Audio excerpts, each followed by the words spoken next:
1955. The three-wheel car had a steel structure. It was driven by a 1600 cubic centimeter, four-phase motor at a speed of 13 kilometers per hour. The Ford Motor Company started producing the Model T in 1908. A number of variations were produced. The body of the car was mostly made of steel, while the wheels were made of wood covered with tires. The heart of the model was a 2.9-liter four-cylinder engine. With its 20 horsepower engine, the vehicle could reach a speed of 70 kilometers per hour. The Citroën 15CV was introduced by the French automobile company in 1938. The welded self-supporting body weighed around 1,100 kilograms. The model could reach a speed of 100 kilometers per hour with its 2.9-liter six-cylinder engine.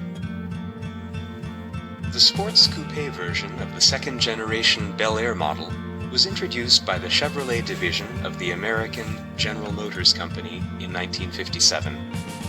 Symbolizing the American dream, the car had a 4.3-liter, eight-cylinder engine with an output of 162 horsepower. The Nuova Cinquecento model, or Fiat 500, was launched in 1971 by Italy's Fiat. It was less than 3 meters long and weighed only 500 kilograms. This economy car was powered by a 500 or 600 cubic centimeter engine.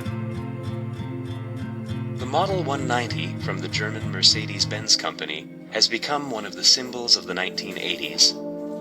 Many variants were produced. Its engine had a capacity of at least 1,800 cubic centimeters and output of 100 horsepower, with a top-end speed of 200 kilometers per hour.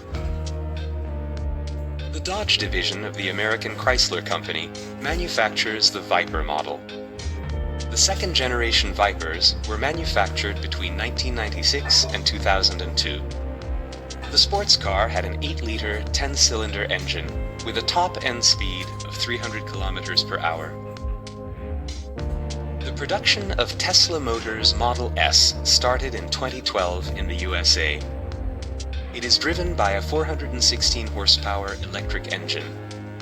The top-end speed of this environmentally friendly car is around 200 kilometers per hour.